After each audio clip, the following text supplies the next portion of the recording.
That day, the world went quiet. Not silent. Quiet, in that strange way grief silences the air. I remember sitting in my father's old study, the same one where he taught me how to read financial statements before I even knew my multiplication tables. The smell of his cologne still lingered. A mix of sandalwood and something faintly citrus, clinging stubbornly to the leather chair he used to sit in. The letter in my hands was crisp, cold. It said, "As per the revised will, all business assets shall transfer to Mr. Tariq Hassan." Tariq, my father's business partner for 20 years. The man who had once called me Beta, who used to bring me mango ice cream after long meetings with my father. Now apparently, he was my father's sole heir. I didn't cry, not right away. I just stared at the paper until the words started to blur, and my eyes burned. Somewhere in my chest, a slow heat began to spread. Not grief, not yet. Just disbelief, curling like smoke. My father, Arif Khan, had built Khan and Hassan textiles from scratch. From a single loom in a cramped workshop, he turned it into one of Lahore's most respected textile firms. I had grown up around bolts of fabric, the hum of machines, and the smell of freshly dyed cotton. After my mother died when I was 10, it was just the two of us. My father was quiet but steady, the kind of man who said little, but whose silence carried reassurance. I knew he wanted me to take over one day. He even joked about it sometimes. "You'll be the first Khan to run this place with both brains and heart," he'd say, tapping my forehead and chest. We had our rough moments, my stubbornness, his old-fashioned ways, but our bond was unspoken strong. So when he passed unexpectedly last winter, I thought I knew my place in his world. I thought I knew his wishes. But grief has a way of rearranging what you thought you knew. In the days after his death, Tariq was everywhere, managing the funeral arrangements, talking to the company staff, calling lawyers. He'd been my father's right hand for decades, so I didn't question it. When he hugged me at the burial, his voice cracked with emotion. "He was like a brother to me," he said. "Don't worry, Aisha. I'll take care of everything." Those words, "I'll take care of everything," had sounded comforting then. But now, as I stared at the will, they felt like a threat I hadn't understood. I called our family lawyer, Mr. Raymond, immediately. He sounded hesitant, his usual warmth replaced with formality. "Aisha," he said gently, "your father updated his will 6 months before his passing. The documents are properly notarized, and Mr. Tariq is the executor. I'm afraid there isn't much room to contest." "Updated?" I whispered. "Why would he do that? He never mentioned." "I can't say," he interrupted softly, "but it appears legitimate." I hung up before he could finish. My heart was pounding so hard it hurt. 6 months before he died, my father had been in good health, full of plans for expansion. He was even talking about taking a short trip abroad with me. Why would he suddenly decide to leave everything to his partner? And why had I never seen or heard a single word about this update? That night, I went through my father's desk, every file, every drawer, every yellowing folder. I found old invoices, tax papers, even love letters from my mother tucked in a box. But nothing about a revised will. The more I searched, the more my father's handwriting felt like a language I no longer understood. His neat cursive, once so familiar, now felt like the trace of a man whose truth had been rewritten. That I stayed up until dawn, the lamp flickering over piles of paper. When I finally leaned back, exhausted, I caught sight of Tariq's business card sitting on the desk. Gold letters embossed on black, Tariq Hassan, managing partner. I don't know why, but I felt anger coil in my gut. Not yet rage, just a quiet, growing awareness that something didn't make sense. The next morning, I went to the factory. The staff greeted me respectfully, but their eyes were cautious, like they didn't know whether to call me Miss Khan or just Aisha. Tariq was in the main office, surrounded by folders and his new assistant, a young man I'd never seen before. He stood up when I walked in, smiling as if nothing had changed. "Aisha, Kumain, you look tired. You should rest. You've been through so much." "I came to talk about the will," I said plainly. His expression barely flickered. "Ah yes. Your father wanted things to be smooth for the company. He trusted me to carry on. Without me." He sighed. "You're young. He wanted you to live freely, not get tied up in this business pressure." I stared at him. That doesn't sound like him. He gave a sympathetic smile. The kind people use when they think you're too emotional to understand. Sometimes parents protect us in ways we don't see. For the first time in my life, I saw something cold in Tariq's eyes. A kind of calculation. The same man who used to bring me mango ice cream was now talking about protection, while holding a company folder labeled ownership transfer. That's when the first real suspicion formed. Maybe my father hadn't changed his will. Maybe someone else had changed it for him. That night, as I drove home, the city lights blurred past me like smeared paint. Lahore felt unfamiliar. The same streets, same sounds, but somehow empty.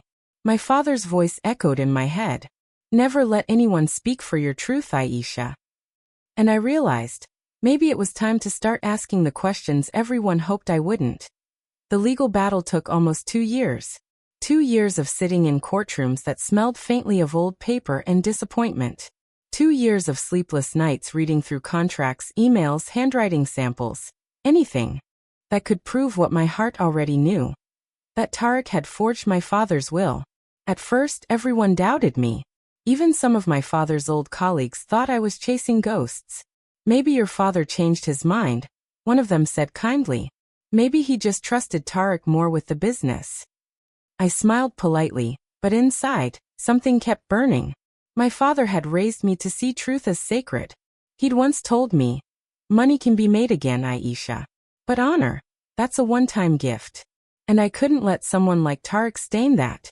What finally broke the case open was something small, almost invisible. One night, while going through scanned copies of the so-called updated will, I noticed something odd in the signature. My father always signed his full name, Arif M. Khan. But on this will, it was just Arif Khan. It looked perfect to the untrained eye, but I remembered how particular he'd been about that middle initial. It was the way he used to say, half joking, that M is for Malik. Never forget who your people are. That was the thread that unraveled everything. Our forensic expert later confirmed it. The signature had been traced digitally and printed. Tariq had used an old scan from previous contracts. And worse, he'd bribed a notary officer to stamp it as authentic. When the evidence came out, the courtroom went silent. Tariq didn't look at me once. His lawyer tried to argue mental duress, that my father had been under pressure and had given consent verbally, but it crumbled fast. The judge called it what it was, fraud. And the day he announced the verdict, I felt something inside me unclench for the first time since my father's death. I didn't win back everything. Most of the assets had already been sold, accounts drained. But the name, Khan and Hassan Textiles, was legally restored to me. I dropped the Hassan from the company sign the very next morning. People expected me to celebrate. But I didn't. Winning didn't feel like triumph. It felt like survival. The factory looked smaller now, quieter. The air carried memories. My father's laughter echoing through the corridors, his hand patting my shoulder as we walked the production line. One evening, I went to his old office. The same chair, the same faint scent of sandalwood. I sat where he used to sit, and placed my hand on the desk. I did it, Baba. I whispered. Not for the money, but for you. And for the first time, the silence felt gentle. Tariq disappeared after the case. Rumor was he'd fled abroad, started over somewhere in Dubai under a different name. I never tried to find him. I didn't need to. I'd already found what mattered. My peace. Over the next year, I rebuilt the business slowly, humbly. Not into the empire it once was, but into something truer. A place that carried my father's principles. I hired back old workers Tariq had fired. I reopened the scholarship fund my father used to sponsor for employees' children. People began to trust the Khan name again. Not because it was powerful, but because it was honest. One afternoon, an old friend of my father's stopped by, a retired accountant named Mr. Salim. He looked around the factory, smiled, and said, "Your father would have been proud. You brought back the soul of this place."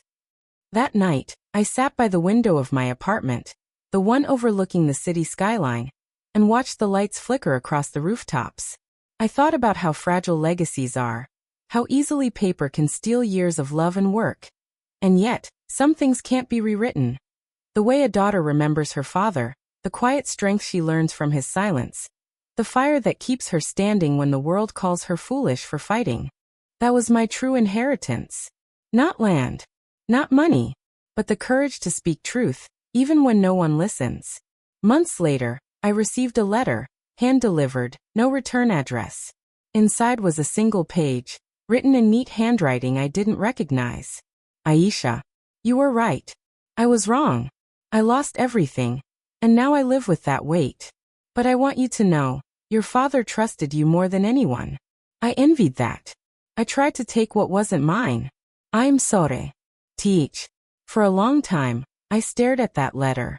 Then I folded it gently, placed it in the same drawer where my father had once kept my mother's love notes. Not as forgiveness, but as closure. Life moved on as it always does. The seasons shifted, the factory grew again, and I found myself laughing more easily, sleeping more soundly. Sometimes, when I walk past the old portraits in the office hallway, I still talk to my father in my head. I tell him about the new designs, the workers' kids going to college, how we switched to eco-friendly dyes. I imagine his quiet smile, that proud, restrained nod he used to give when he approved of something. He doesn't answer, of course, but the silence no longer hurts. It comforts me, because I know now that justice isn't always loud. Sometimes it's just the quiet peace of knowing you didn't give up. When someone you love is gone, it's easy to think that losing their legacy means losing them. But what I've learned is this. No one can forge a bond that was written in love. Paper can be faked. Titles can be stolen. But truth leaves fingerprints that no thief can erase. So, if you're ever standing alone, watching someone rewrite your story, remember this. You can lose the world and still keep your name clean. You can lose everything, and still keep your father's pride alive in you. Would you have fought like I did? Or would you have let the past stay buried for the sake of peace? Tell me in the comments. I'd love to know what your heart would have chosen. And if you've ever been betrayed but still found your strength again, don't forget to subscribe, because somewhere out there, another story like yours deserves to be heard.